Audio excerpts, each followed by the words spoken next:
Uma boa noite a todos. Obrigado uma vez mais pela sua presença. Estamos gratos por essa oportunidade de conversar com vocês e conversar nessa mesa virtual. Como alguns de vocês sabem e têm acompanhado, nós temos estado conversando a cada mês sobre um dos temas que são temas caros para nós no decorrer desse ano. Tem a ver com os 500 anos da Reforma Protestante. No primeiro momento, nós conversamos aqui sobre o panorama histórico dessa reforma. Vemos que a história é muito importante para a vida da igreja.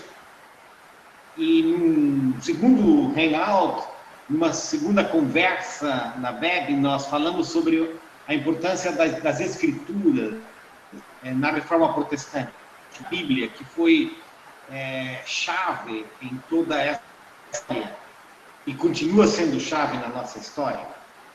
Na última vez falamos sobre a teologia, olhando algumas das marcas que têm acompanhado essa Reforma Protestante, algumas das marcas geradoras.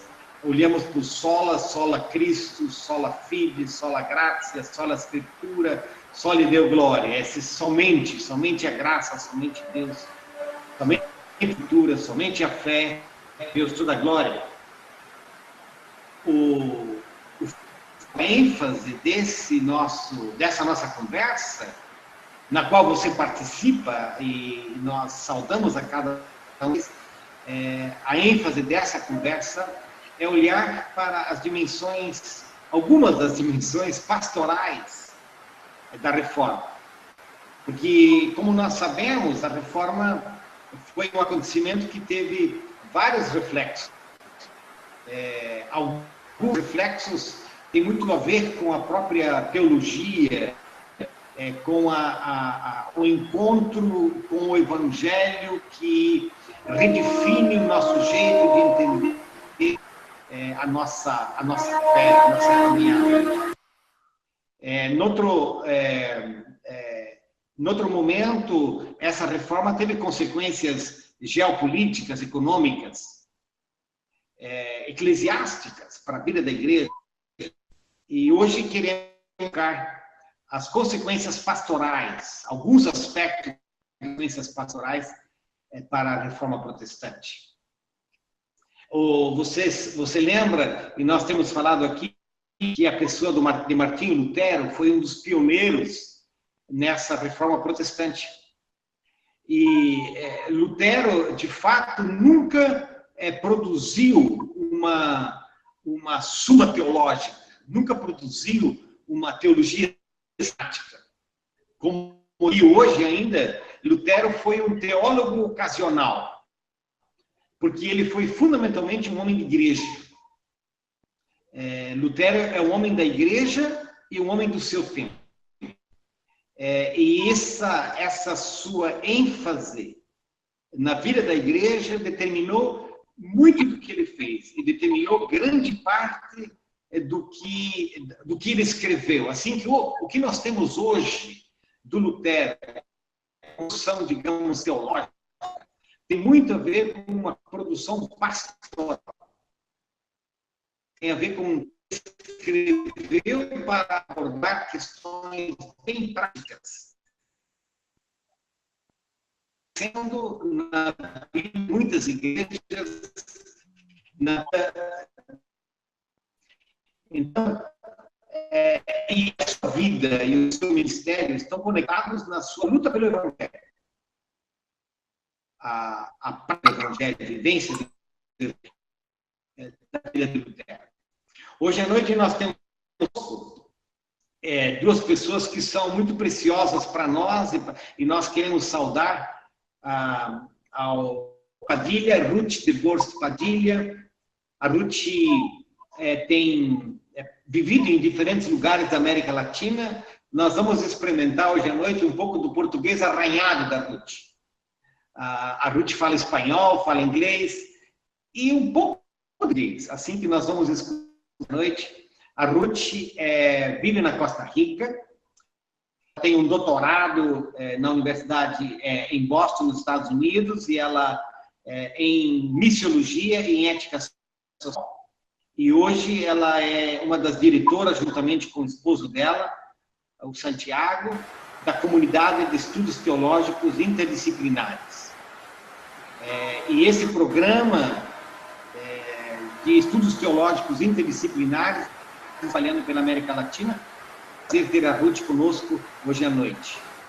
Também vai estar conosco o Ricardo Costa, pastor Ricardo Costa, é um pastor da Igreja Presbiteriana, pastor da Igreja Presbiteriana de Vinhedo, é diretor de treinamento da Mocidade para Cristo e também é um dos diretores do Centro de Treinamento para Plantadores de Igrejas.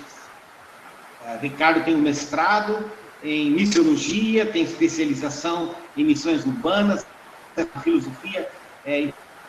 Assim que todos, como vocês podem ver, o nosso painel está muito enriquecido, tanto pelo Ricardo como pela Ruth, mas eles são homens da caminhada de fé, são homens e mulheres da igreja, da vivência da fé no dia a dia do chão latino-americano. Agradecemos uma vez mais o Regis e o Sal da Terra, que nos dão apoio, o Wilson dos Santos pela aliança, e assim nós formamos a nossa mesa, né? Na oração de que Deus acompanhe, na oração de que Deus nos guie, na oração de que miremos para aspectos da reforma, nós mesmos sejamos convertidos, não é? A esse evangelho e a desse evangelho no tempo no qual nós vivemos. A gente começa com a Ruth.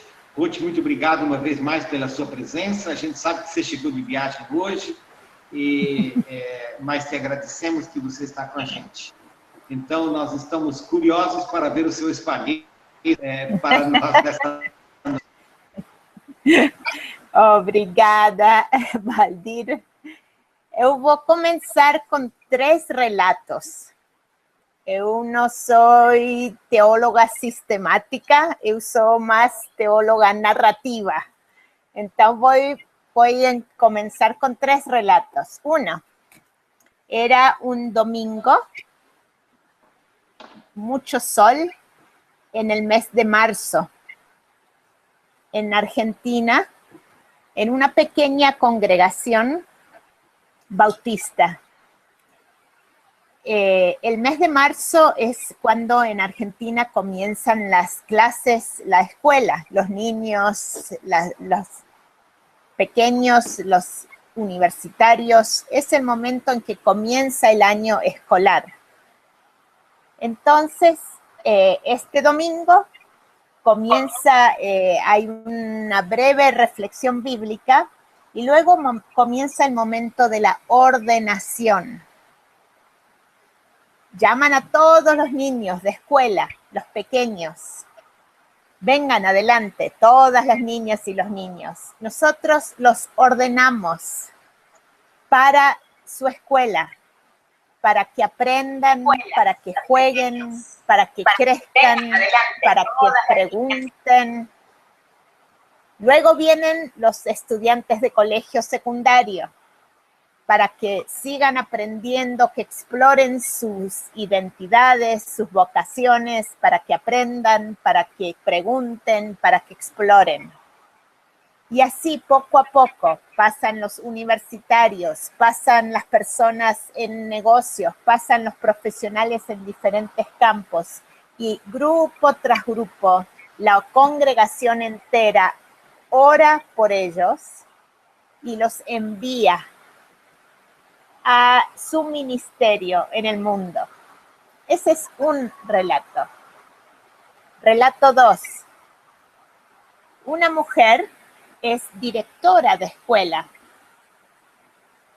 Todos los días está ocupándose de los asuntos de la educación de los niños, de la disciplina, del currículo, de los maestros, todo esto.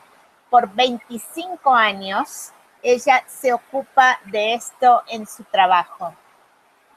Finalmente, en el año 26, en su iglesia, es nombrada directora de la escuela dominical. Entonces, la congregación ora por ella para bendecir su ministerio. Y ella comenta después: por 25 años he estado ejerciendo el ministerio cristiano como directora de una escuela y solo hoy oran por mí.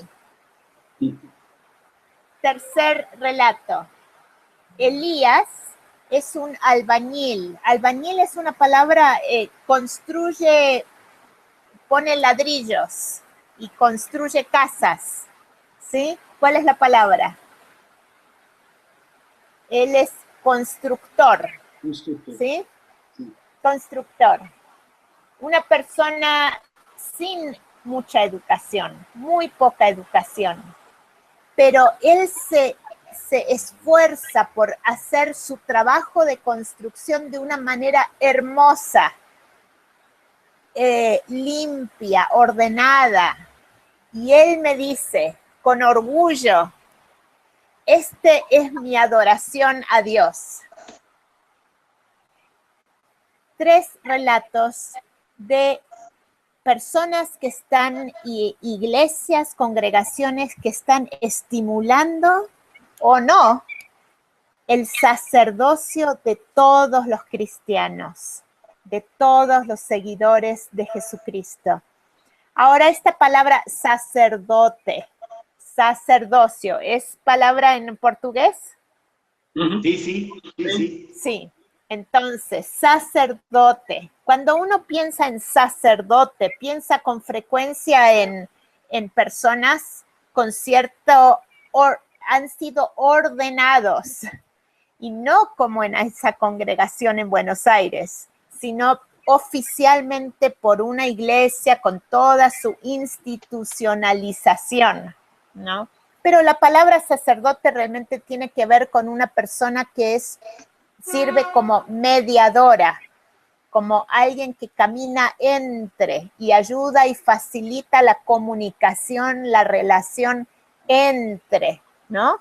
Entonces, un sacerdote es un mediador.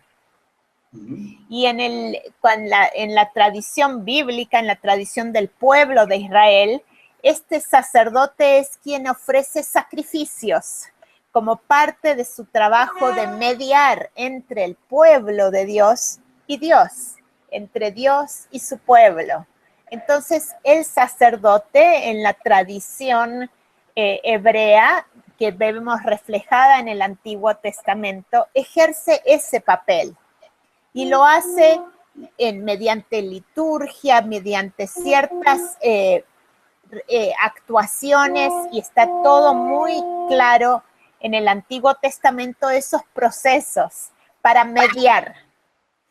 Ahora, han estado conversando sobre la Reforma y supongo que han visto un poco la historia del desarrollo de la iglesia cristiana en el occidente, quizás también en el oriente, y llegamos al momento de la Reforma. Y una de las cosas que fueron más críticas para los reformadores del siglo XVI fue justamente la pérdida de la concepción del sacerdocio de todos y todas los seguidores de Jesús. Entonces, ¿por qué? Dice Lutero, en una carta que escribe a la nobleza alemana en 1520, él critica muy severamente la distinción entre lo temporal y lo espiritual. Porque eso también entonces dice, lo temporal es toda la gente y solamente lo espiritual son estos sacerdotes, las personas que son ordenadas oficialmente por la institución de la iglesia. Y él propone que la pertenencia a la familia de Dios no es por una liturgia, por una ordenación oficial institucional, sino que la pertenencia a la familia, al pueblo de Dios, es por la fe, por la gracia de Dios, a través de la fe, se ve marcada por el bautismo y por la práctica del Evangelio. Calvino mismo enfatiza que el propósito último de la existencia humana es ofrecer sacrificios de alabanza, es ser sacerdotes, pero es sacerdotes no como la institucionalización jerárquica que dice que uno sí y la mayoría no, sino que sacerdotes es toda la comunidad del pacto. La comunidad del pacto es sacerdotal, es una entrega de toda la vida. Entonces, ya no es necesario el sacrificio como en el tiempo del pueblo hebreo, porque Jesucristo fue ese sacrificio, porque Jesucristo tomó sobre sí ese papel de mediador, el que caminó entre el pueblo y llevó al pueblo frente a Dios y trajo a Dios a su pueblo a través de su encarnación, su vida, su enseñanza, su muerte, su resurrección, su glorificación. Entonces Jesucristo es el sumo sacerdote y ya no necesitamos los sacrificios del Antiguo Testamento, pero al constituirnos como cuerpo de Cristo en el mundo por la gracia de Dios, entonces como cuerpo somos ahora el pueblo sacerdotal, el pueblo mediador. Ahora, ¿qué implicaciones tiene eso para la vida de la iglesia? Según los reformadores, y podemos considerar algunos puntos. Uno es que todo creyente tiene acceso a Dios mediante la fe, la gracia, la palabra de Dios. No necesita otro sacerdote, no necesita un pontífice, porque Jesucristo es ese sacerdote y fue el sumo sacerdote. Entonces todos tenemos acceso a Dios y se conforma entonces la comunidad de los santos. ¿Y qué quiere decir ser sacerdote dentro de la comunidad eclesial? Que todas y todos somos sacerdotes los unos para los otros. Intercedemos, oramos unos por otros. La oración, nos recordamos la palabra, proclamamos la palabra en el contexto de la comunidad cristiana. Celebramos la presencia de Dios en adoración, en comunión. Entonces, la vida en comunidad en sí mismo es una especie de mediación, pero no se queda ahí, no se queda solamente en la identidad del pueblo reunido, sino que también tiene implicaciones para nuestro envío al mundo, en servicio, en testimonio. Nos comisiona la misma en nuestra fe, la gracia de Dios, en nuestras raíces en la palabra nos comisionan, nos envían, nos ordenan como pueblo de sacerdotes. Y esta comisión estamos capacitados para vivirla porque está con nosotros el Espíritu de Dios trabajando en cada uno y en todos. Y a través de su presencia que nos empodera, pero también con los dones muy específicos. Entonces, dice, realmente aquí el destaque es que no somos, no hace falta una clase especial, una élite sacerdotal. Y luego todos los demás son seculares, donde entonces hay sacerdotes y laicos, obispos y los demás, eclesiásticos y seculares, sino que aquí todos tenemos la misma pertenencia porque hay una sola cabeza, que es Jesucristo, y todos somos miembros unos de otros. Cristo, dice Calvino, no tiene dos cuerpos, uno eclesiástico y otro secular. Cristo tiene un solo cuerpo en el mundo, que es la comunidad de fe. Y hay una sola cabeza y esta tiene un solo cuerpo. Esto entonces valoriza al niño y la niña que están en la escuela, valoriza al hombre o a la mujer que se queda en el hogar, valoriza el ministerio de todos los cristianos. Entonces, esta distinción entre ministerio y trabajo secular se rompe, porque toda nuestra vida es parte de esta mediación, de este trabajo de ser extensión de los propósitos de Dios en su mundo. Ahora, la pregunta sería, si este es el ideal, si así es la palabra, si así es como debemos vivir, ¿qué pasa con nuestras iglesias, donde con frecuencia vemos tanto énfasis en el pastorcentrismo, autoritarismo? Orlando Costas decía, aquí tenemos muchas veces la realidad de una congregación secuestrada por su pastor y el pastor secuestrado por su congregación. Hay como una tiranía mutua por esta separación entre el clero y el laicado, entre el pastor y el resto. Dice Francisco Rodés, un pastor bautista cubano, él dice, el sacerdocio de todos los cristianos es el ideal frustrado de la Reforma protestante. Y uno debe preguntar por qué, si era tan bella la idea, si es tan bíblico el modelo y los comienzos de la iglesia, vemos no vemos categorías tan fijas de personas ordenadas y demás. ¿Por qué? ¿Por qué se frustró este ideal? Sería muy bueno que ustedes mismos al escuchar pregunten eso. ¿Por qué un ideal frustrado? ¿Algunas ideas? ¿Cómo estamos de tiempo, Valdir? Quizás, ¿qué te parece si las ideas vienen en el segundo momento? Perfecto, muy bien. Perfecto, vamos escuchamos adelante. a Ricardo. Desculpe, gente. Estou misturando meu português com o espanhol. Vamos ouvir o Ricardo e depois a gente volta a ouvir a Ruth e faz essa conversa do Ricardo e da Ruth com você que participa com a gente nessa conversa. Tá bom? Obrigado, Ruth. Fantástico. Ricardo, tá na cola? Olha, quero dizer que é muito bom poder estar aqui com vocês, é um privilégio, muito obrigado pelo convite. E a reflexão feita pela Ruth nesse momento foi bastante pertinente.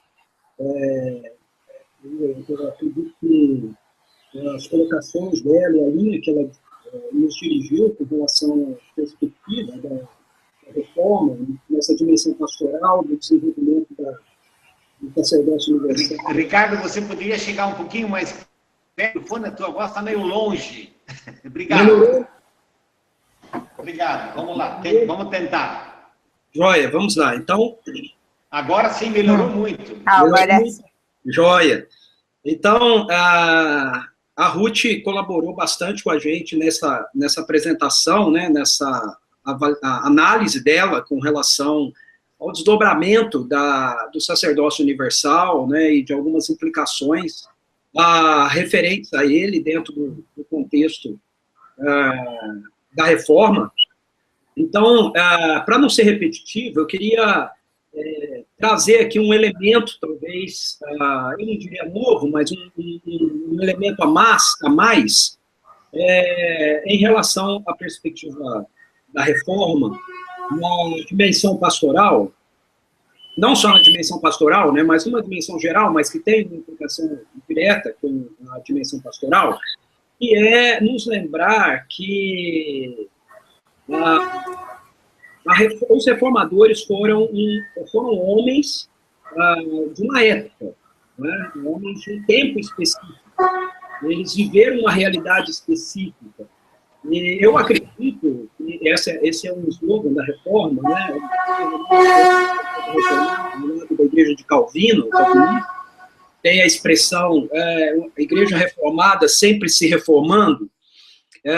Então, a gente precisa se lembrar que o que foi iniciado pelos reformadores foi, como a própria palavra que eu usei aqui, né, foi iniciado. Não é? Nós temos, acredito eu, um processo em desenvolvimento que vem a partir de uma ação de Deus num momento específico, não é, da história da igreja, onde, de fato, a igreja tinha perdido referenciais muito importantes, trazendo consequências, né, lastimáveis em todas as esferas aí, como eu entendo que foi apresentado pelo Valdir, muito provavelmente outros hangouts trabalharam, né, algumas dessas esferas aí, e eu acredito que uma das esferas tem a ver realmente com essa perspectiva da ação pastoral da igreja. Né?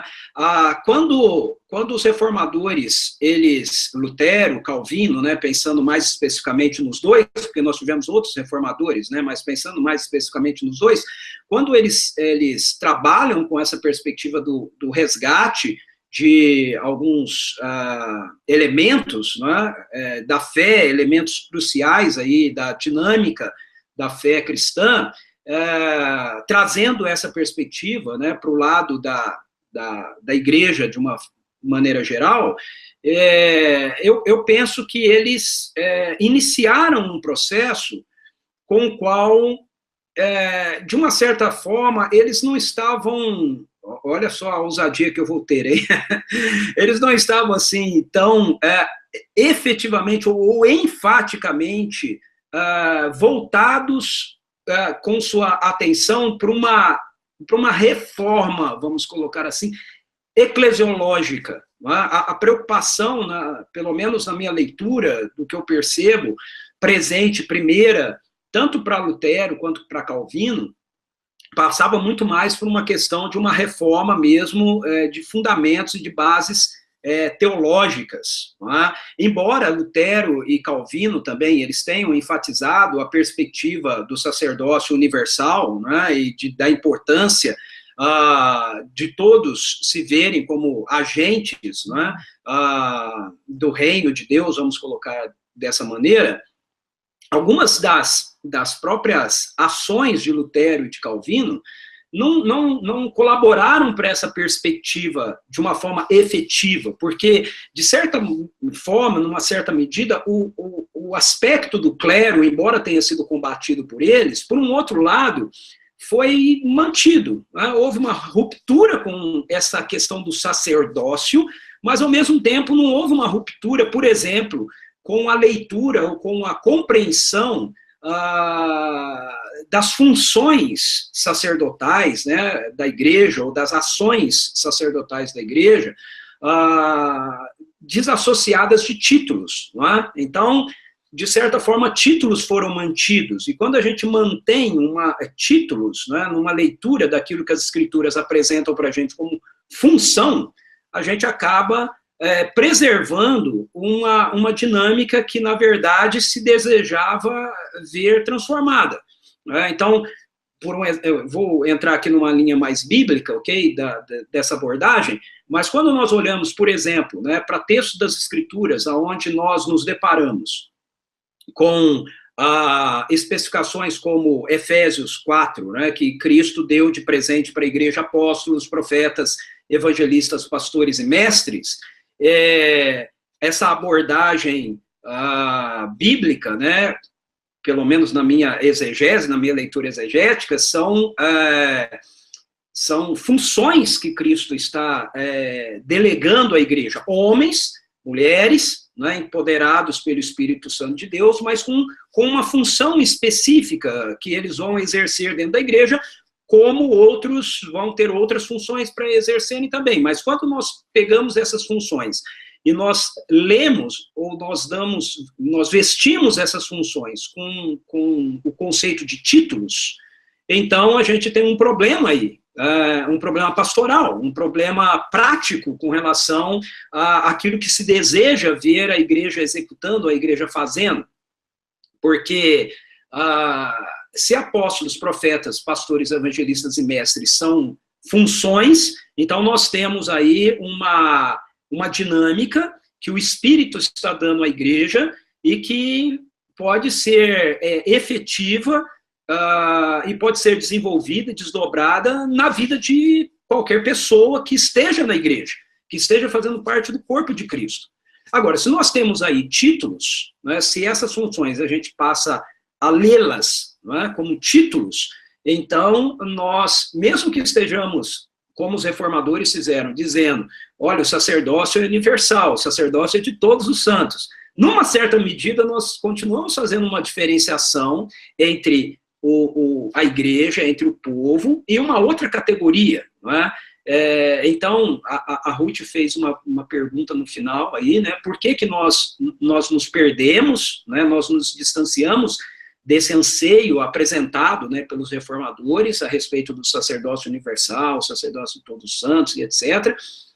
Eu acredito que parte disso é porque a reforma protestante, ela nos ofereceu um start, né? Ela deu um start, ela nos deu um trilho com o qual a gente deveria continuar trabalhando e reformando, né? E trazendo novos elementos de cunho pastoral à tona, novos elementos, ou elementos que não são tão novos, são bíblicos, mas que não foram diretamente aprofundados pelos reformadores. E aí, novamente, eu quero enfatizar isso. Não é uma crítica que a Lutero, Calvino, de forma alguma, é uma leitura de que eles são homens de um tempo, eles são homens de uma realidade, né, de uma história, de um momento da história, de algo que está acontecendo. E eu acho que a grande contribuição que eles dão para nós, em termos pastorais, é justamente a gente perceber aquilo que eles começaram a fazer e nós termos a coragem de darmos continuidade àquilo que eles começaram a fazer em termos pastorais. Por exemplo, quando a gente ouve Jesus dizendo em Mateus, lê Jesus dizendo em Mateus capítulo 28, a respeito da grande comissão, que ele nos envia para fazermos discípulos de todas as nações, e como parte desse processo de fazer discípulos de todas as nações, nós temos o ensinar a guardar todas as coisas que vos tenho ordenado, numa dimensão pastoral da igreja, isso é impossível ser feito se nós restringimos essa realidade à tarefa de uma pessoa que tem uma formação, um estudo, uma formação, uma capacitação, né, teológica, e que tem uma função, né, um cargo, deveria ser uma função, mas então ele recebe um título, e agora essa pessoa tem essa tarefa de ensinar as pessoas a guardarem todas as coisas, ou aprenderem a guardar todas as coisas, mas no processo de discipulado, quando a reforma, e eu acho que esse é uma grande contribuição da reforma para a dinâmica pastoral, quando a reforma devolve, os reformadores devolvem a mão da igreja, a nossa mão, as escrituras, quando nós temos as escrituras agora como uma ferramenta em nossas mãos, nós não precisamos mais ter as escrituras centralizadas em uma pessoa. Isso não desqualifica a figura do pastor ou da pessoa que seja responsável numa comunidade local, mas redefine essa figura. Não é? Qual é a tarefa, na verdade, pastoral de um pastor? Aí nós voltamos novamente para as escrituras. A tarefa pastoral, Efésios 4, né, é equipar os santos, para que os santos desenvolvam um ministério. Né? E esse ministério tem a ver, acima de tudo, com essa realidade de nós fazermos discípulos de todas as nações. E nós não vamos fazer discípulos de todas as nações centralizando isso em uma pessoa, em um dia e num lugar. Né? Eu acredito que essas são três coisas com as quais a reforma começou a lidar, ela começou a romper, mas, de uma certa forma, a igreja, com o passar do tempo, retrocedeu. Né? A igreja, ela não é apenas pastorcêntrica, ela também é edifíciocêntrica, e ela continua se limitando muito do seu afazer num único dia da semana. Então, na minha opinião, quando nós pensamos na reforma, o desafio dos reformadores, tirando a centralidade da missão, a centralidade da palavra, né, da mão de um clero, da mão de uma única pessoa, ou de um único grupo, e colocando isso de volta na mão do povo, deve nos levar, como igreja hoje, a continuar entendendo que o nosso grande desafio, o nosso grande processo pastoral é fazer com que o povo que recebeu a palavra de volta nas suas mãos, feita lá pelos reformadores, agora sejam portadores dessa palavra no mundo, no ambiente onde eles estão inseridos. E não apenas na perspectiva da congregação local, né, da igreja reunida. Okay? Quando eu penso, por exemplo, em liderança, uma tarefa pastoral da igreja, vamos formar líderes. Nós temos duas maneiras de pensar isso, nós temos duas maneiras de formar líderes. Nós podemos pensar em formar líderes para dentro da igreja, ou nós podemos pensar em formar líderes para o mundo, para o reino de Deus, para influenciar fora dos parâmetros da igreja, não é mesmo? Mas na maioria das vezes, em qualquer igreja, quando você vê as pessoas falando sobre formação de líderes, na maioria das vezes eles estão falando a respeito de formar um grupinho pequeno de pessoas para tratar de algumas atividades internas da igreja.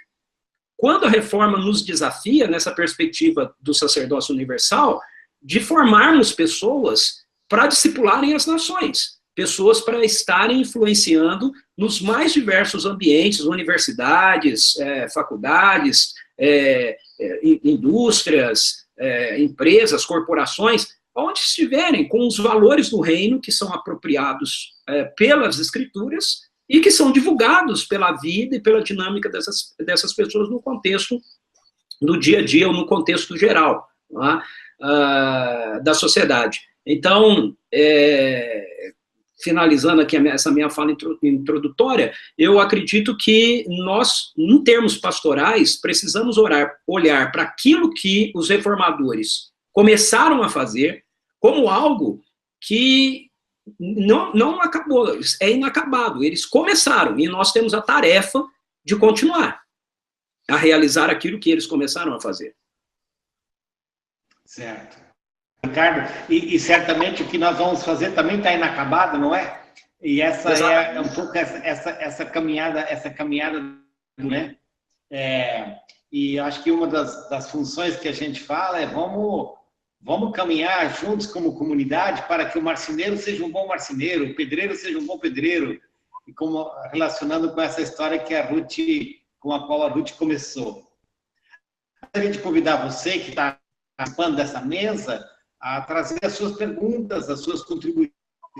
Nós temos alguém, o Wilson aí está recolhendo essas perguntas e nós vamos fazer essa conversa com vocês nesse momento. A Ruth, né, Ruth, você quer dar alguma palavra em conversa com o Ricardo? Você nem terminou bem aí a tua palavra antes, vamos ouvir a Ruth um pouquinho mais, enquanto isso, você pode trazer a pergunta aí, que a gente possa conversar com você que participa nessa mesa de conversa com a gente. Ruth. Sí, gracias. Obrigada. Obrigada, Ricardo. Sí, creo que un aporte muy significativo específicamente de Lutero fue empoderar a la familia cristiana, reconocer el lugar del trabajador, la trabajadora. Muchas veces ocurría en la familia. La misma familia era su pequeño taller, su pequeña empresa, su iniciativa en el campo o en la ciudad o con comercio, pero él realmente lo que logró fue enfatizar, romper con la expectativa de que el ministerio cristiano era solamente de los sacerdotes, de los pastores, ¿no?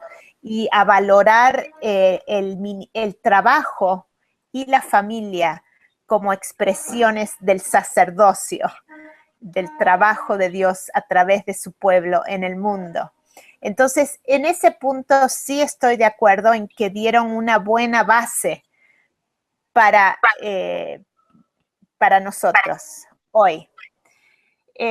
Para mí el problema es que sí, la palabra tuvo poder en las manos del pueblo, porque la palabra de Dios va a actuar entre su pueblo. y sí valoraron la identidad del pueblo cristiano como tal y no solo la jerarquía. Pero mi hipótesis es que por su alianza con el poder, por su interés político en su momento histórico, no tuvieron muy bien trabajada la idea del sacerdocio, pero no la práctica, porque su alianza con los intereses políticos, económicos de los príncipes de su momento histórico no le permitieron la radicalidad que ellos mismos decían tener. Y aún la persecución a los anabautistas y a los grupos de comunidades cristianas más radicales que fueron perseguidas por los reformadores por su independencia, de alguna manera, de esos poderes políticos.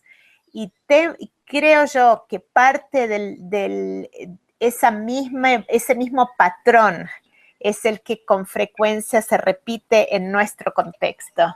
No estamos dispuestos a permitir que todo el pueblo de Dios viva enteramente el Evangelio porque nos resta poder, resta prestigio.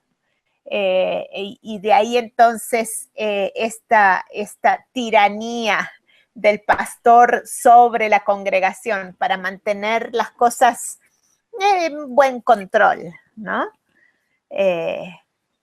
Es una idea ahí para seguir la conversación. En ese sentido siento que hay cosas que no queremos darle continuidad, que necesitamos mayor radicalidad en nuestro cuestionamiento a nuestro ideal, nuestros modelos, nuestra alianza con el poder y el seguimiento de Jesucristo más radical. Perfeito. E Ruth, me parece que também uma das questões que você aponta um pouco para a questão do poder geopolítico, poder político. Lutero, de alguma forma, ele foi protegido. Claro. Y él fue un prisionero de los príncipes. Exacto, sí, es cierto. Sí, fue una codependencia. Uma aliança, exatamente. Mas me parece que tem uma outra vertente aí também que é o fascínio do poder, né? E que tem a ver com a questão e Ricardo levantou da função sacerdotal como exercício de poder. Que o poder espiritual ele é mais sensível e mais perigoso que o poder político, porque ele mexe com a transcendência. Então, é sempre de novo, parece que mesmo aqueles que são frutos da reforma, mesmo aqueles que apontam o sacerdócio geral de todos os santos, se tornam a sua própria cúria, para falar a linguagem, por exemplo, porque o Lutero brigou muito com a cúria, né? A cúria romana. Claro. Então, tem a ver com essa questão do que é alguma coisa que não que às vezes que não está simplesmente fora de nós, mas também está dentro de nós.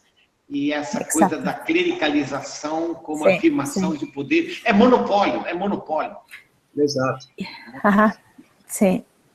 Deixa-me trazer um outro elemento aqui para nós também, nessa perspectiva, que é um elemento mais sociológico, mas olhando mais para o contexto latino-americano, né, o contexto nosso aqui no Brasil, Latinoamérica, nós temos uma cultura religiosa, clérica, porque a cultura predominante religiosa no contexto latino-americano é a cultura católica romana.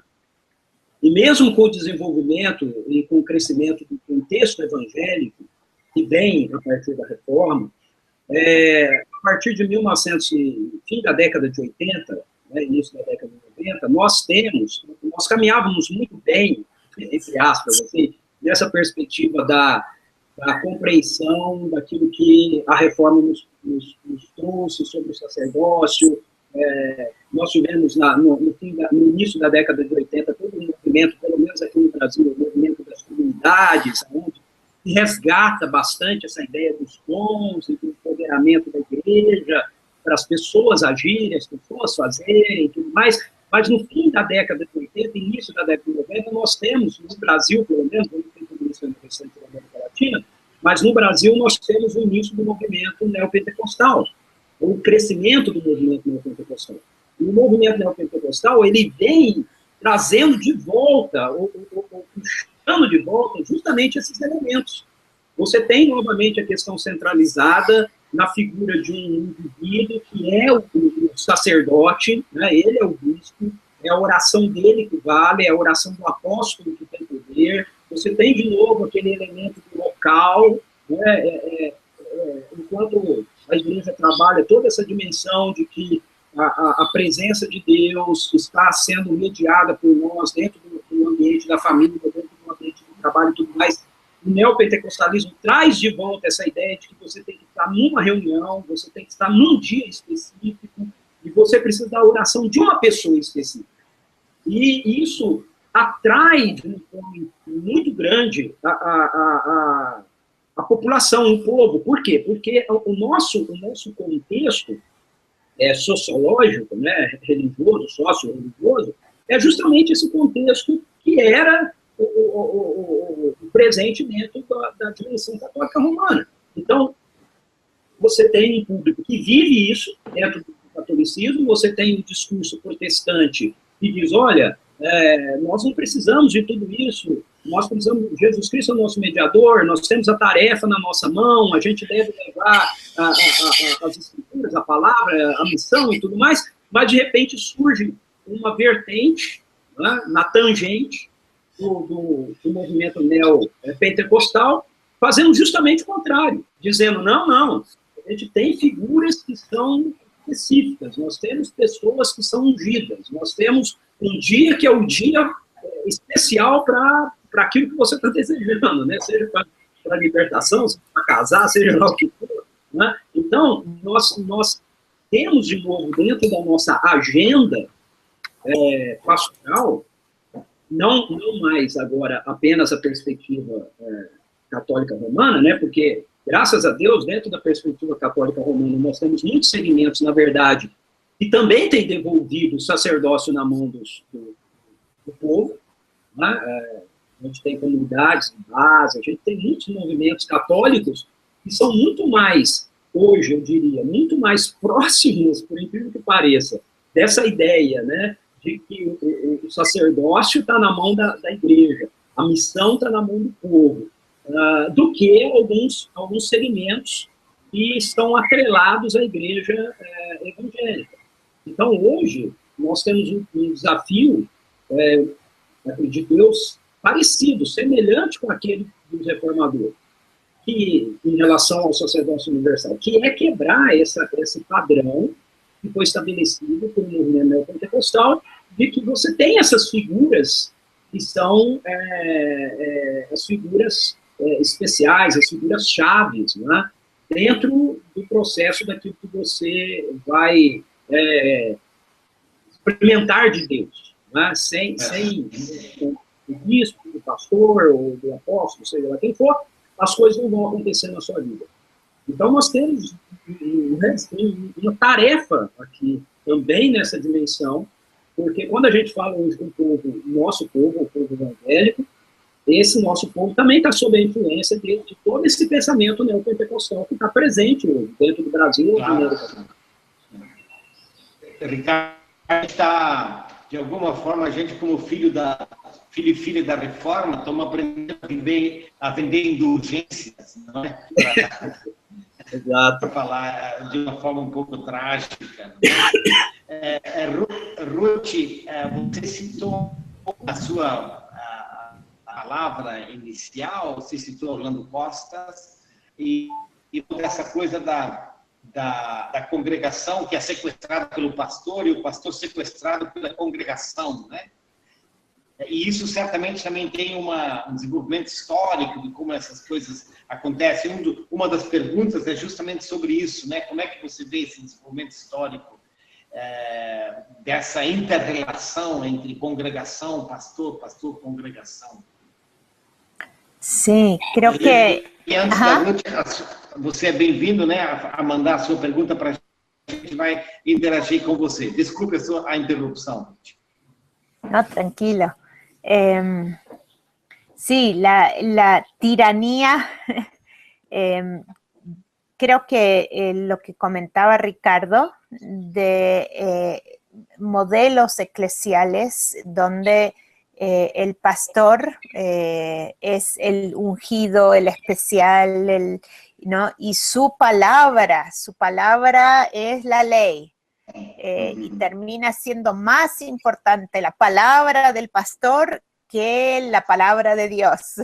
Y la inspiración que ofrece el pastor, y típicamente son hombres, más que mujeres en esos papeles, es más importante la inspiración de su carisma personal que el trabajo del Espíritu Santo en la vida del pueblo, ¿no? Entonces, en ese sentido, creo, se refería Orlando a la tiranía del pastor sobre la congregación, pero también la realidad de esta profesionalización del papel pastoral que hace que el pastor dependa de la congregación para su sueldo, que necesita su salario. Entonces, no quiere predicar algo que desafíe demasiado a la congregación porque podrían incomodarse. Y si se incomodan, quizá pierde el trabajo. Entonces, la profesionalización del papel pastoral del ministerio cristiano es problemático. Y creo que coincide con lo que comentaba Ricardo, de usar los dones que Dios da al pueblo para la edificación y el servicio, y hacer de eso espacios de poder, ¿no? Pero para mí el desafío es que no es solo la iglesia católico-romana o la iglesia neopentecostal. Jesús mismo a sus discípulos les dijo: en el mundo, las personas con poder lo usan para reprimir, para oprimir, para manipular, para conseguir lo que él o ella quiere. Y con ustedes no debe ser así. Y él lavó los pies de sus discípulos. Y creo que siempre todos y todas tenemos que tomarnos un momento de conciencia personal, de reconocimiento delante de Dios, de cómo usamos los dones que Dios nos da. Quizá no somos todos pastores ordenados, pero tenemos papeles de liderazgo, tenemos influencia sobre otras personas, y este desafío de la igualdad en el cuerpo de Cristo, que hay un solo Señor y no soy yo, ni sos vos. Eso creo que es algo que siempre tenemos que volver, independientemente de nuestra denominación, de nuestra tradición eclesial, y sumado a eso es el llamado a la sumisión al Espíritu Santo, ¿no? Porque es el Espíritu el que nos convence de verdad, y parte de la verdad es reconocer nuestra propia tentación a abusar de esos mismos dones y usarlos para servirnos a nosotras mismas. Bem, a gente tem certamente muitos aspectos nessa questão também pastorais, né? A gente falou até agora muito sobre a questão do sacerdócio, o sacerdócio geral de todos os santos, e a dificuldade histórica que a gente tem de implementar a boa ideia, como foi falado no início, né? Parece que uma das outras dimensões também importantes dentro da Reforma Protestante. Pelo menos eu sou luterano, então meu trecho é mais esse, né? Mas é um pouco o lugar da família, né? Que de alguma forma a reforma, pelo menos luterana, a ênfase na família, né? Esse movimento do próprio Lutero, do mosteiro para a família, né? A Catarina, a esposa dele, os filhos. Então, e o Lutero trabalhou essa coisa. Tem duas coisas aí que de repente a gente podia comentar um pouco. Uma delas é o que a gente chama as Tischreden, né? As conversas de mesa do Lutero. Muita gente na casa dele, aberta, a família com muita gente. Eu sei que é um dos princípios da vida de vocês, tu e do Santiago, né? A outra é a questão do próprio catecismo de Lutero, o catecismo menor, que ele escreveu para ser usado no contexto da família. Então, a gente tem, de alguma forma, um mosteiro, né, um movimento mosteiro para a cidade, para a comunidade, para a família. Né? Acho que essa é uma das coisas que, de repente, algum de vocês gostaria de fazer algum comentário sobre isso. Ricardo? Ok. Eu acredito que não, o Lutero realmente trabalhou essa perspectiva, né? Mas também a Igreja Reformada, do lado de Calvino, também enfatiza essa perspectiva da família, né? Da importância do Evangelho ser vivenciado a partir da realidade da família. O pai, no caso, né, se ter como sacerdote do lar, né, o marido como sacerdote do lar.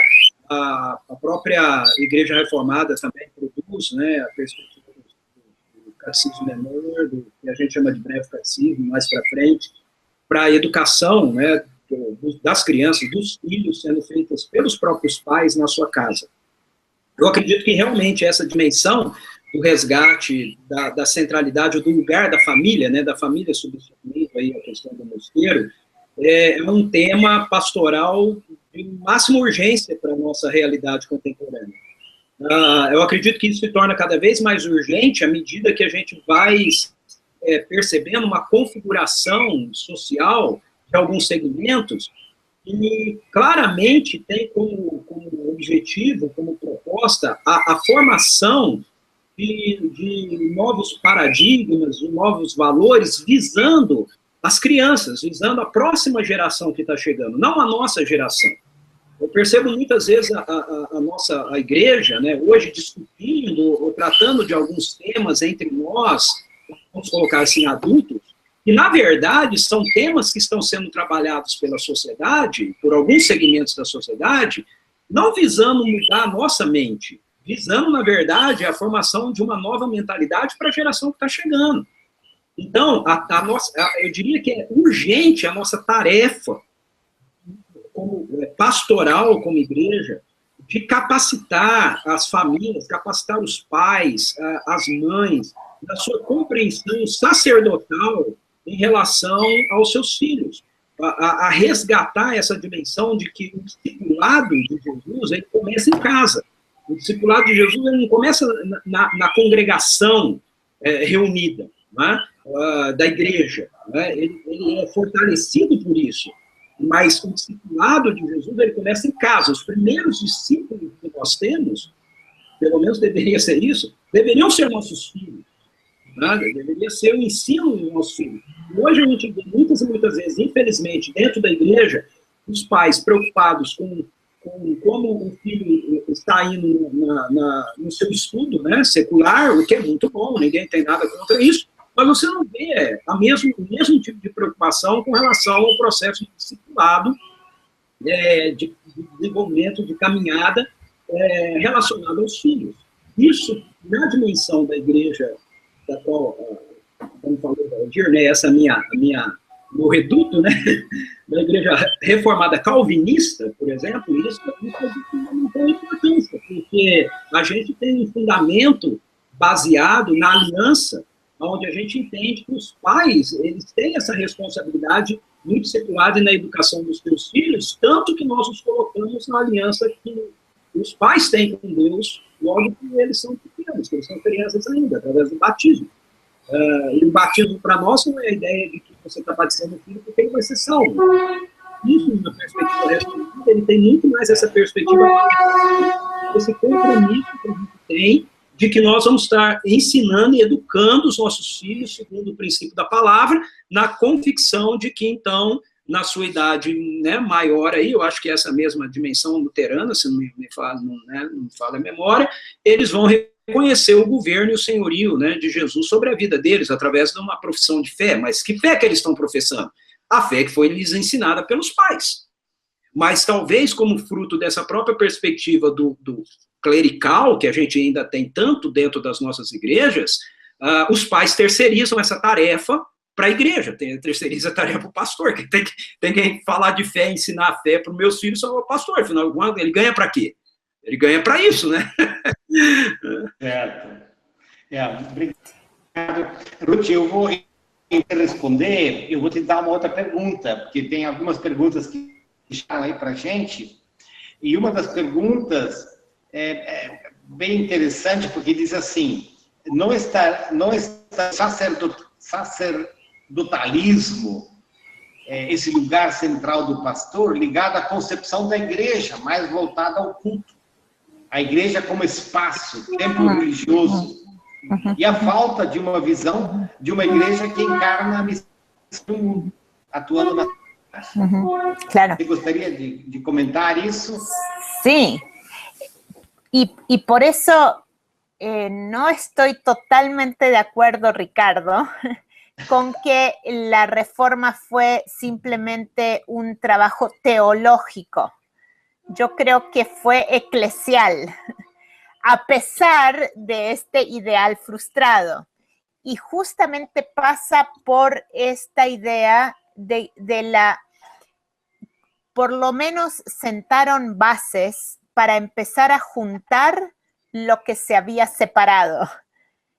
Y decir, no es aquí la religión, el culto, el clero, y aquí la vida de todos los días, la familia, el trabajo, sino que realmente si Dios es soberano, término bien calvinista, si Dios es soberano sobre todas las dimensiones de la vida, y Jesucristo dice, no hay un centímetro de la existencia humana sobre la cual yo no grite, esto es mío, ¿no? Si Dios es soberano sobre todas las áreas de la vida, entonces no puede haber esta separación artificial entre culto, domingo, religión, clero y todo lo demás, ¿no? Entonces, el culto en esta pequeña congregación en Buenos Aires, ordenando, enviando a los niños a la escuela, es una expresión de ese romper esas dicotomías, ¿no? Y creo que en ese sentido también yo volvería a la cuestión de la familia y de dónde nuestro modelo de familia está tan marcado por nuestro contexto cultural y por la forma económica de organizar la sociedad y demás, ¿no? Y este modelo moderno de familia nuclear, papá, mamá, 2.5 hijos e hijas, que deben ellos solitos ser una isla que sobreviva en el mar, ¿no? Que sea un pequeño barco solito, navegando. Realmente la realidad de nuestras sociedades nos muestra que ese modelo no funciona, porque todos somos personas quebrantadas, todas tenemos nuestras debilidades, nuestros huecos, nuestros grandes vacíos. y necesitamos la comunidad para suplir eso que no suplimos nosotros. Y qué tremendo que Dios presenta, y el modelo bíblico de iglesia es de familia, es de comunidad, es de acompañarnos en los dolores y en las alegrías. Entonces la iglesia no es un espacio donde nos ponemos la máscara el domingo para estar aceptables, sino que iglesia es donde vivimos con las luchas de los dolores, de las realidades. Entonces, ese para mí es el desafío de vincular iglesia, familia, trabajo en medio de la sociedad. Graças, sim, muito importante essa vinculação. E isso tem relação, né, Ricardo, com uma pergunta específica para você aí, né, Ricardo? E como você enxerga essa abordagem, o desafio de uma abordagem pastoral mais próxima do Evangelho? E por outro lado, o descrédito que às vezes se instala na sociedade, sobretudo nesse tempo em que vivemos uma crise moral na nação. Né? Tinha que ser um brasileiro responder essa pergunta sobre a crise moral da que nós vivemos no Brasil, não é, Ricardo? Como que você, o que você diria em relação a essa pergunta? Eu entendo que nós temos uma perspectiva básica que nós precisamos resgatar em termos de igreja, em termos do que nós estamos falando quando nós falamos de igreja. Tá? O Valdir colocou aí um pouco antes, na fala dele, sobre essa questão do poder, né, como nós temos essa dificuldade com o próprio poder, a Ruth também colocou isso, e na minha percepção, a primeira coisa que nós precisamos fazer como cristãos é redefinirmos essa questão relacionada à própria igreja. O que nós estamos falando, ou o que nós estamos fazendo quando a gente se refere à igreja? A igreja, ela se transformou num projeto, né, num projeto de poder para a vida de muitos pastores, muitos líderes. Então, na minha perspectiva, o grande desafio que nós temos aqui é de fazer um resgate de uma perspectiva teológica concernente ao que a igreja efetivamente é. O centro daquilo tudo que Jesus realiza, Jesus fez, realiza e continua realizando, é o reino de Deus. A igreja, ela é o povo do reino. Ela expressa, ela é parte desse povo do reino que é enviado por Deus em missão no mundo. Como sal, como luz, e quando a gente redefine na cabeça da gente a igreja, sim, a igreja, eu gosto muito de falar na comunidade local onde eu pastoreio, que a igreja é o povo de Deus em missão no mundo. Nós não somos um fim nós mesmos, nós não vivemos em função de nós mesmos, nós existimos para que, como corpo de Cristo, né, como parte do corpo de Cristo, Jesus se manifeste através da gente, e ele faça isso através do seu povo, através da igreja, e a nossa comunidade local é uma pequena parte disso. Né? Então, se para mim, como pastor, eu tenho essa definição de igreja na minha cabeça, então eu não tenho um projeto, a igreja não se transforma num projeto meu, um projeto para minha promoção, um projeto para que eu me destaque, eu apareça, né, para que eu possa dizer, olha o que eu tô realizando, né, veja como eu sou um pastor bem-sucedido de uma igreja assim, ok? Mas, na verdade, eu faço parte de uma realidade que é muito maior do que aquilo que eu estou vivendo ali com a minha igreja, no processo do que Deus tem construído, do que Deus tem feito na história, a partir da realidade da expansão do seu reino, do avanço do seu reino, né, dentro da nossa estrutura e dentro da nossa história. Eu acredito que no Brasil nós temos uma tarefa como pastores extremamente importante, que é nós sermos, pelo menos deveria ser isso da igreja, por parte da igreja reformada, né? Nós sermos exemplos de três coisas. Primeiro, de arrependimento diante da sociedade, ok? Nós deveríamos demonstrar isso. Muitas vezes a gente tenta defender coisas e defender o nome evangélico, né, quando, na verdade, no lugar de nós estarmos lutando por defender, o que a gente precisaria era expressar diante da sociedade arrependimento. A gente deveria dizer para a sociedade, olha, realmente isso tem sido feito, a igreja evangélica tem se posicionado assim, tem pastores que têm se posicionado assim, e nós nos arrependemos diante de Segunda questão que eu acho que nós precisamos apresentar diante de Deus é nosso caráter, que é o caráter de Cristo sendo expresso através de nós. Isso, novamente, vai me trazer a temática do reino de Deus. O que é mais importante para a gente? O que é prioritário para a gente?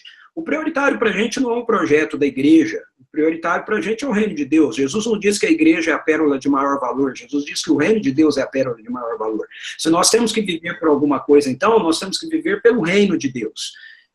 Eu sei que isso vai para o YouTube depois, né? Eu vou me comprometer aqui bastante agora, mas eu preciso dizer isso, ok? Veja, Deus não tem nenhum compromisso com qualquer um de nós, com qualquer um dos nossos projetos. Deus não tem compromisso com a igreja presbiteriana, ou a igreja luterana, ou a igreja batista, a igreja reformada. Deus tem compromisso com o reino dele. E se nós, como essas expressões, né, locais, históricas, né, da igreja, estamos comprometidos com o reino dele, então nós estamos envolvidos com o projeto de Deus. Mas se nós não estamos comprometidos, então Deus não tem nenhum compromisso com a gente também. E aí nós precisamos definir, como pastores, o que nós vamos ter dentro da nossa agenda. A nossa agenda como pastores precisa ser o reino de Deus. Nossa agenda como pastores não pode ser um projeto denominacional, seja ele histórico, seja ele contemporâneo, seja ele qual for, mas o nosso compromisso precisa estar com o reino de Deus. Essa é a segunda coisa, então. Nosso caráter precisa manifestar os valores do reino. E a terceira questão que eu colocaria é a missionalidade da igreja. O início da pergunta, né, é como eu vejo essa questão do pastorado mais próximo, né, da realidade bíblica. Eu entendo que isso acontece quando a gente tem essa percepção de que a nossa tarefa como pastores, esses que são os pastores ordenados, né, na verdade, não é a manutenção de uma estrutura denominacional, uma estrutura política, social, seja lá o que for, né, que configure a igreja dentro da sociedade, mas o nosso compromisso é na capacitação das pessoas, desse povo que Deus colocou sob nossa responsabilidade, nossa supervisão, para que eles possam, aonde estão inseridos, aonde quer que eles estejam, expressar a realidade desse novo reino, desse novo governo que está sendo exercido, que está acontecendo aqui. Deixa eu terminar minha fala contando uma experiência, uma história, né, como a Ruth diz, uma narrativa. Algum tempo atrás, eu estava fazendo uma série de sermões na nossa igreja aqui, e era sobre a questão de Jesus, da pessoa de Jesus, e como a gente interage com essa realidade do governo e do reino dele, e em um desses sermões eu falei sobre identidade, e eu terminei dizendo assim, que o mundo, quando a sociedade se apresenta, a sociedade se apresenta assim, eu sou fulano de tal, mais ou menos como nós apresentamos aqui, né? Eu sou fulano de tal, né? Sou formado em tal coisa, tenho esse título, aquele outro título. Quando a Bíblia nos apresenta, o contexto bíblico da nossa apresentação é fulano de tal, filho de Beltrano, filho de Ciclano, filho de... Né? São as genealogias. E a partir do Evangelho, nós temos uma transformação aí também, que eu sou fulano de tal, filho de Beltrano, filho de Ciclano, perdoado. Então eu terminei a minha pregação dizendo isso. Aí um executivo da nossa igreja, de uma multinacional, estava numa reunião com outros executivos internacionais, e o pessoal estava todo lá falando sobre as coisas que eles tinham e não tinham, né? Quem tinha mais que o outro, e no momento da apresentação deles, cada um foi se apresentando, dizendo, eu sou fulano de tal, sou diretor da área tal, né, da América Latina, ou da Argentina e tal, e se apresentando, falando o que faziam os títulos, e quando chegou nesse irmão, que ele é um presbítero da nossa igreja, ele disse assim, meu nome é fulano de tal, meu pai, sou filho de fulano de tal com ciclana, sou casado com a fulana, pai, né, do Beltrano, perdoado. Agora imagine isso, numa reunião internacional de executivos, né, ele se apresenta assim. O resultado disso é que depois, mais tarde, no momento de almoçando, um dos executivos foi perguntar para ele como é que é essa história de ser perdoado. E ele foi, então, ali, extensão do reino de Deus na vida daquele sujeito. Então, o meu desafio como pastor, eu acho que o desafio da gente como pastores para nos aproximarmos mais daquilo que as escrituras dizem é nós sermos menos pastores preocupados com o nosso emprego, né, com o salário que a gente vai receber, e sermos pastores mais convictos daquilo que o reino de Deus representa e é na vida da gente. Obrigado, Ricardo. E certamente essa ênfase, né, no reino é também a mesma coisa que você provavelmente diria, né, Ruth? A ênfase no reino e não na igreja, e a igreja como um momento de Deus do seu reino na sociedade na qual nós vivemos. Né? Chegando no final já do nosso tempo, da nossa conversa aqui, mas ainda tem uma pergunta que volta um pouco do fundo histórico. Ruth, quem sabe você podia falar um pouco sobre isso, essa coisa falando da Idade Média, que a igreja, na época, virou o fim em si mesmo, e essa ênfase no pastor sacerdote. O mesmo acontece hoje na igreja, e mesmo na igreja reformada. Ou seja, eu sei que você, Ruth, é menos dessa tradição, digamos, reformada do que eu, luterano, né? E o Ricardo é presbiteriano. Você tem mais liberdade, de repente, de criticar a gente nesse aspecto. Você está muda. Está sem som. Lembra que você está muda. Obrigado. Ahora sí. Ahora sí. Viene el tren. Então é você que está com esse trem na retaguarda, né? Eu. Creo que a veces pensamos es muy fácil estereotipar y pensamos en la Edad Media como un tiempo de oscuridad. Y sin embargo, hubo mover del espíritu en comunidades durante la Edad Media, donde hubo palabra de Dios y hubo trabajo del espíritu y hubo servicio concreto a partir de monasterios y demás en el contexto, ¿no? Solo eso, históricamente hay que cuidar de nuestros estereotipos, solo una cautela, ¿no? Pero esto del clericalismo de nuevo y del pastorcentrismo en la iglesia, algunas de las tradiciones eclesiales herederas de la Reforma, para mí una cosa muy crítica justamente tiene que ver con este ideal frustrado de la Reforma. Y la pregunta para mí importante: ¿reconocemos la soberanía de Dios sobre todas las áreas de la vida? Sí, amén. Dios es soberano. Pero para mí el tema es desde dónde y cómo ejerce su soberanía el Creador. ¿Cómo? ¿Desde dónde? ¿Dónde se ubica ¿no? Y cuando pensamos nosotros en soberanía, pensamos según los parámetros de nuestra cultura. Entonces pensamos en poder militar, en poder económico, en poder personal, carisma personal, ¿no? Y eso es soberanía, es de arriba para abajo. Y lo revolucionario, lo totalmente contradictorio y subversivo del orden establecido es que Dios elige ejercer su soberanía desde adentro, desde abajo. Cuando ingresa a nuestro momento, a nuestra historia humana, Dios no va a Roma, no se sienta en el trono del emperador, ni siquiera va a Jerusalén, no es un sumo sacerdote de los fariseos, sino que se encarna en un hijo de carpintero y campesina en una provincia relegada. Entonces, algo debe decirnos eso sobre el modo de ejercer la soberanía de Dios.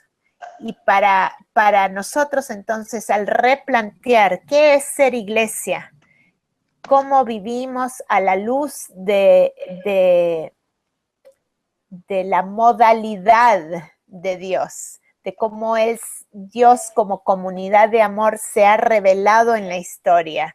Tenemos que replantear totalmente nuestro modelo eclesial, nuestro sentido de jerarquías, nuestras valorizaciones de las personas.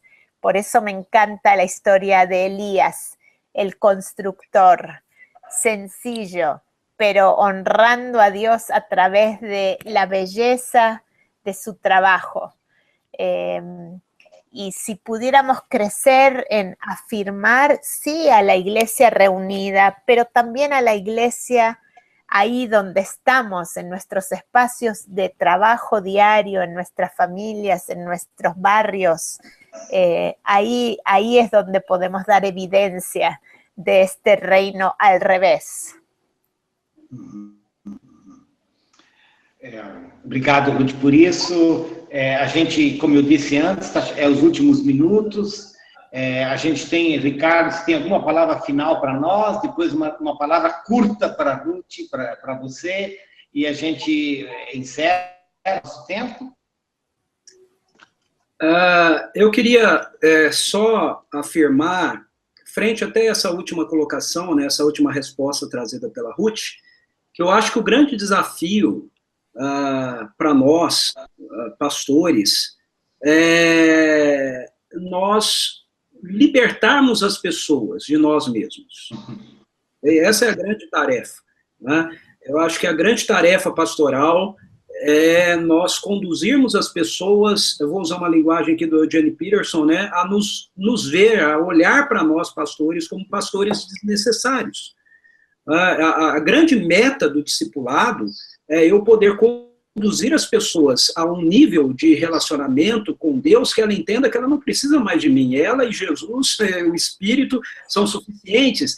E ela vai se relacionar comigo não por uma perspectiva utilitarista, porque ela precisa de mim para a sua fé. Ela vai se relacionar comigo numa dimensão dessa que a Ruth colocou, de um relacionamento familiar, de amor, de igreja estendida, de um irmão mais velho, de um mentor, de alguém que vai trazer uma palavra de sabedoria para ela, mas que também vai ser abençoado por ela. Então, eu queria encerrar com essa fala, que nós precisamos de um ministério pastoral libertador. Não uma dimensão sociopolítica, mas nessa dimensão mesmo da questão eclesiástica, da questão espiritual, né, que nos leve a conduzir as pessoas a uma relação tal com Jesus, que no precisa más de la gente. No, que sigamos aprendiendo a vivir en ese reino al revés. ¿Se entiende en portugués? Un reino al revés. É isso. Ricardo, Ruth, muito obrigado pela presença de vocês com a gente. Eu queria, em nome da Aliança Cristã Evangélica Brasileira, agradecer a todos vocês que participaram com a gente nessa conversa, mesa redonda, pelas perguntas, pela participação. Você sabe que essa conversa de hoje vai estar no YouTube e ela pode ser acessada. E com o tópico de hoje voltado para essa dimensão pastoral, e eu acho que é essa a grande intenção realmente da reforma, que ela quer ser uma reforma pastoral, ou seja, ela tem a ver com a escuta do Evangelho e a vivência da escuta do Evangelho no tempo que nós vivemos, desde a perspectiva do reino de Deus. E isso é tudo. E como foi antes, Deus não depende da gente. E no decorrer da história, a gente vê sempre de novo que quando a gente acha que Deus depende de nós e nós começamos a construir as nossas torres de Babel, Deus levanta um monge chamado Martim Lutero, ou Simons, ou tantos tem Rus no decorrer da história, Francisco de Assis, são homens e mulheres que Deus levanta no decorrer da história, porque muitas vezes a gente construir as nossas próprias cúrias. E a palavra de Deus, ela não está presa a nós. Deus é aquele que está na sua própria palavra, e essa palavra de Deus é uma palavra libertadora. Por isso que nós precisamos, de novo, nos encontrar com essa palavra, para nos entender a serviço do reino de Deus, no mundo no qual nós. Muito obrigado por você que esteve conosco. De novo, obrigado, Wilson, Regis, que estão na retaguarda, Ruth. No próximo mês, a gente volta a estar aqui. E a nossa conversa do próximo mês enfocará a relação da arte no que se refere ao diálogo com a nossa tradição reformada. Cultura e arte. Até o próximo mês. Deus abençoe.